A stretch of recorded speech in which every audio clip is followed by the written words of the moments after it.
Hey, good day. Thank you so much for tuning in to my channel and then also watching this specific video. It's been a minute. I haven't produced any videos lately. I think I was just in the middle of doing lots of stuff. But for those of you, if you are following me on Facebook, I think you have seen some of the productive contributions, comments, storylines that I have posted right there. But if you haven't followed my page, I think this is the right time. Go on Facebook and search for Washington Mwenye, and you'll see me there. Now, look, this is going to be brief. I posted something a few days ago on my Facebook, and some people were asking me what I was referring to because I didn't open up the Pandora box. But I mentioned that there is an opportunity, there is a gap in how our governments, based on history, based in the past, how we have seen things happening, how they recruit the people in the diplomatic missions, those people working in embassies. And the main problem, I think, that I want to discuss here is the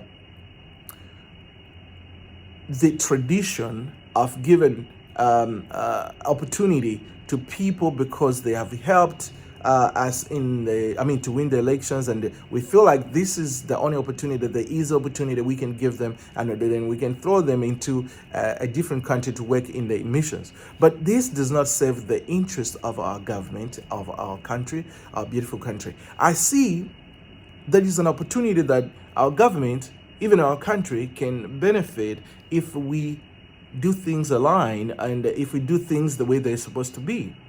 So quickly, how do we expect people with no international affairs or international relations experience to be able to serve the interests of our country in a different country? That is like planning to fail. I mean, that's just me, but honestly, this is how I feel about it. It's like we are planning to fail because we're kind of like sending these people to these different countries to learn. And mind you, the term is only like 5 years. If this if this leadership, if this government fails in the next elections, obviously the incoming government is going to chase away all these people and find other people to come into the offices. And then we haven't helped the Malawians who are living, or Malawian communities who are in those specific countries. And that's why I'm saying there's a gap. There is a gap. Because one, if you're sending somebody new to a country that they've never been, not only that, but also they've never been outside Malawi, how do we expect them to know where to find the resources from that country? How do we expect them to know how Malawians are living in that country? How do we expect them to be able to deal with all those issues that Malawians in that country are facing? And how do we expect them to know, even to create connections with the donor community, with the investors community, or those people who are interested to create business or to start business in our country? We are failing. We are failing. We are failing. There's something that we need, something really big that we need to do. My suggestions, these are just my suggestions, my view, my opinion, and I'm obligated to it. I don't care if you don't like them, but the truth is, if we can change the way we do things with these embassies, these diplomatic offices or missions offices in different countries, and then at least give opportunity to people living in those countries. Why? I'll tell you why. Number one, because these people who are living in these countries, they already know how to get the resources, how to get things done, how to connect, where to find what.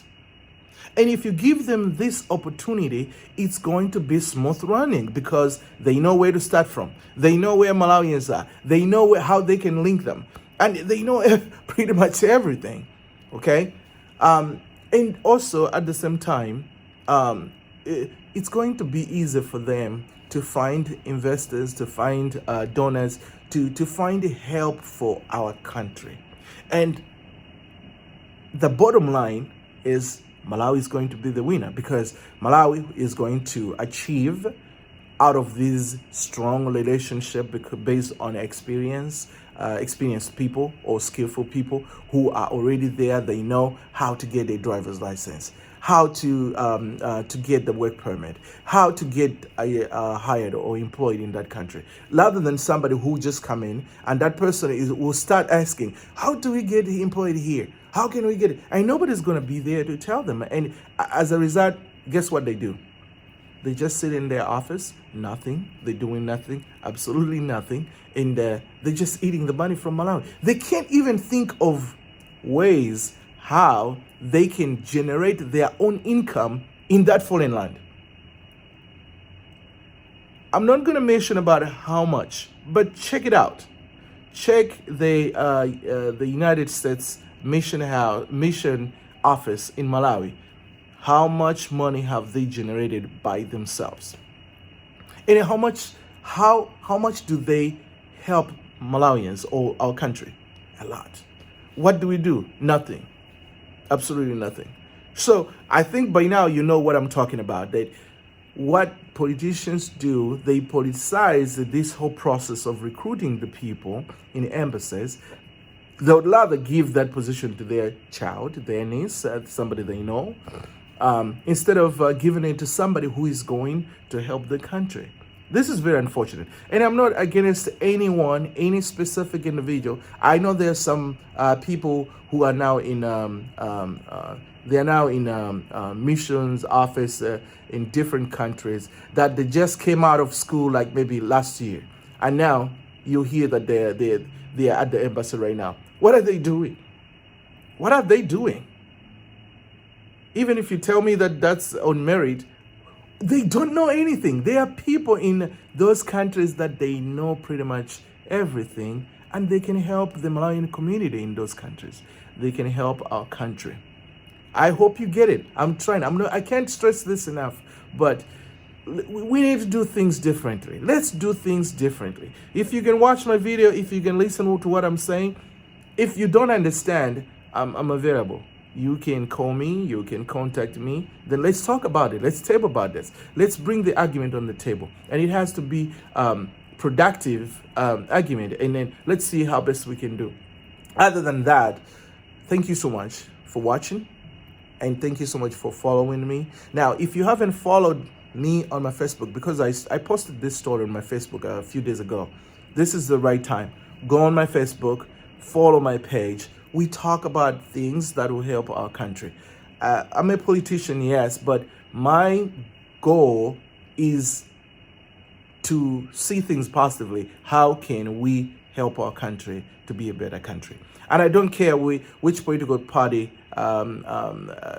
says what, but what I care is, are they saying things that are going to help our nation? Because this is where our brothers, our sisters, our parents, our nieces, who everyone else that we know in our families live. And this is the future for our children, the land for our children. And if we are not going to take it seriously now, what we're trying to do is we are just making the future or the life of our kids to be miserable. That's not a good thing at all. That is not a good thing. So again, thank you. And I hope you have a blessed day. Remember to pray for our leaders in the country, pray for the political parties, and pray for yourself. Thank you so much, and keep working hard. God bless you. God bless Malawi.